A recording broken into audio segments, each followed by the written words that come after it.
what's something people don't know about beavers? These little engineers have some serious building skills. Beavers are famous for their dam building talents. First, they choose a perfect spot, usually in a stream or river.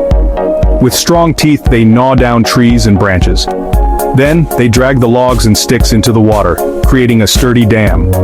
This dam slows down the water, forming a pond. Next, they build their lodge right in the middle of that pond.